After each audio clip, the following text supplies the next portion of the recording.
Senator Eckhardt, you're recognized to speak on the bill.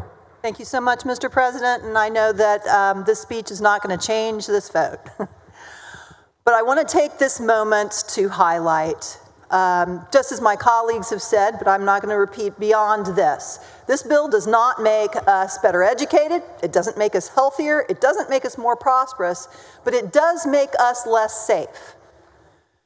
Now, my colleagues have spoken on how it makes the transgender community less safe, but I want to actually focus on how it makes our entire state less safe.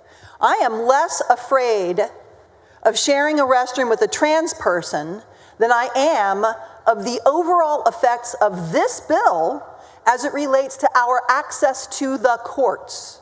Our access to the courts. Our courts are important in being a check on the balance of power in the state of Texas.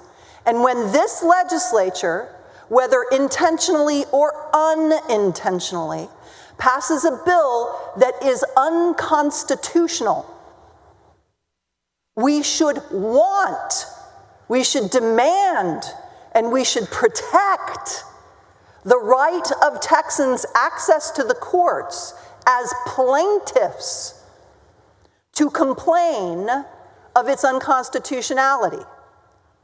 That is something all of us, Republican or Democrat, gay or straight, Catholic or Baptist or Buddhist, should want. But this bill explicitly prevents a plaintiff or a group of plaintiffs going to court to challenge it.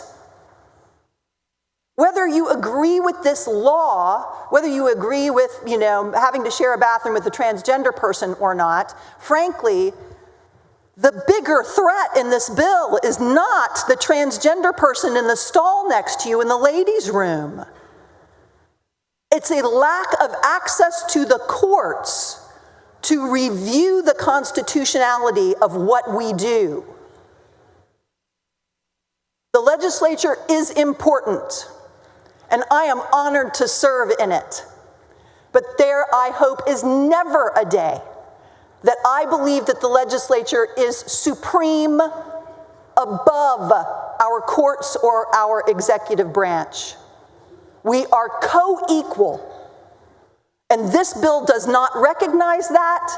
It actually explicitly seeks the hubris of placing the legislature above the courts and the hubris of preventing the people of the state of Texas in bringing a challenge in the courts to what we do. And that is deeply wrong in a democracy, and far, far more threatening than the trans person in the bathroom stall next to you in the women's room. Thank you for listening.